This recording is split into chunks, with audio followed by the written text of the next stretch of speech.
ఒక్క విషయం అయితే గుర్తుపెట్టుకోండి, మీ ఓట్ అనేది మీ యొక్క రైట్.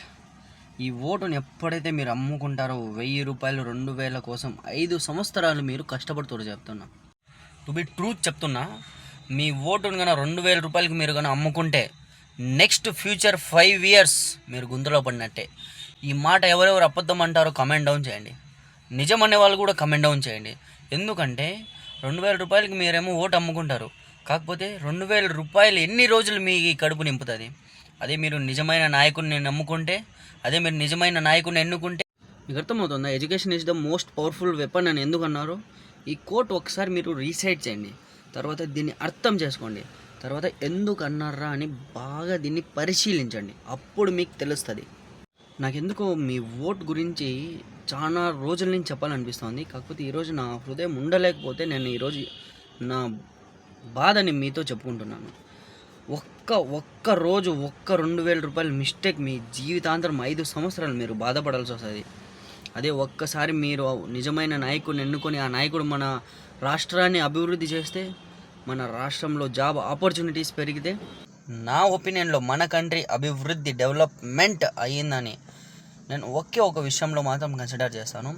ఎప్పుడైతే స్లమ్స్ ఏరియాలో ఉన్న వాళ్ళని ఖాళీ చేయించి ఆ స్లమ్ ఏరియాని క్లీన్ అండ్ గ్రీన్ చేసి వాళ్ళకి ఇంకొక చోట ఇల్లులు కట్టిస్తే అప్పుడు నా హృదయపూర్వకంగా నేను నమ్ముతానేమంటే మన భారతదేశం అభివృద్ధి చెందింది.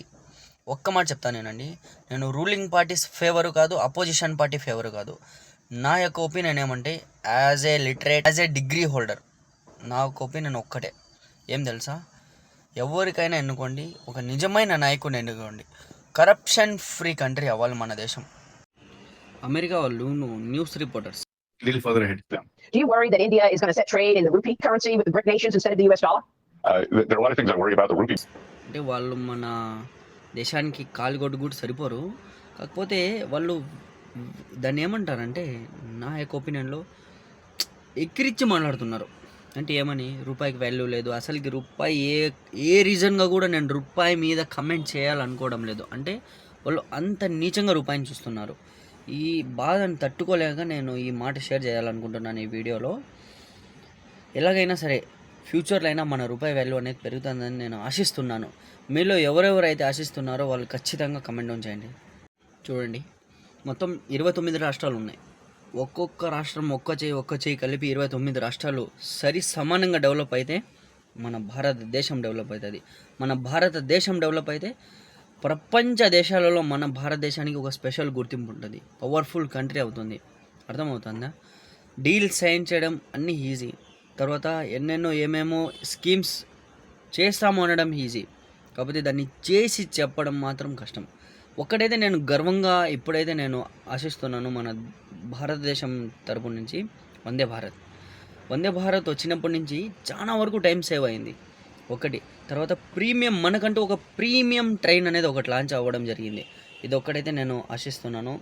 తర్వాత మన జమ్మూ కాశ్మీర్కి డైరెక్ట్ కనెక్టివిటీ ఒక బ్రిడ్జ్ అయితే మనం ఓపెన్ చేస్తాం కదా రీసెంట్గా మన మోడీ గారు.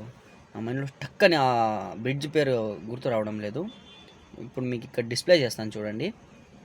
నేను మీ అందరికీ చేతులతో నమస్కరించి నా హృదయపూర్వకంగా ఒక రిక్వెస్ట్ అయితే చేస్తున్నాను. మీ ఇంట్లో కొందరైతే పెద్దవాళ్ళు ఉంటారు, అవ్వ తాత ఉంటారు, వాళ్ళందరికీ మీరు మీ ఓటు యొక్క విలువ అనేది వాళ్ళకి ఎక్స్ప్లెయిన్ చేయండి, అప్పుడుగా వాళ్ళకి అర్థం కాదనమాట.